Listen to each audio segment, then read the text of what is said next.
I I, Divina Gracia Cos, take you take you, in trust James Thomas Richardson II, to be my lawful husband, to be my lawful husband, to have and to hold to have and to hold from this day forward, from this day forward, for better and for worse, for better and for worse, for richer and for poorer, for richer and for poorer, in sickness and in health, and in sickness and in health, to love and to hold, to love and to hold, and to cherish you and to cherish you as long as I live, as long as I live, and to continue loving you and continue loving you as my beloved husband.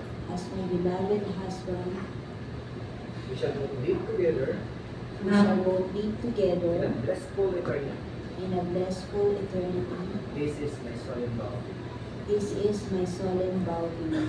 Please, we are going to as a couple.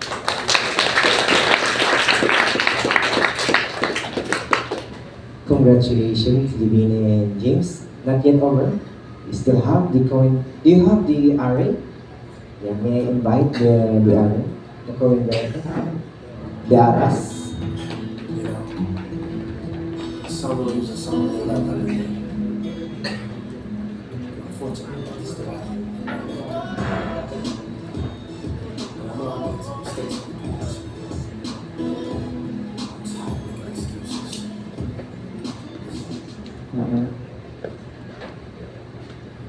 Okay, hold on. James, hold it. You want to Baba mo. Okay. Then, both hands together. sa ilalim, harapan mo. Okay. With each other. The you hold James this one. And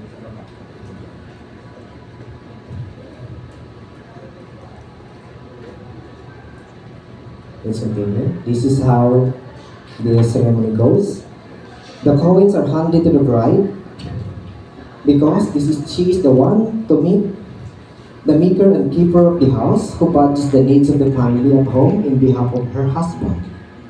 She must think of the husband's and children's well-being both physically and spiritually at all times. But at the same time, she must likewise be ever too mindful to spend only for what is essential in the needs of their family and also to her husband, instead of being impulsive in spending for exciting things but a little walk in value.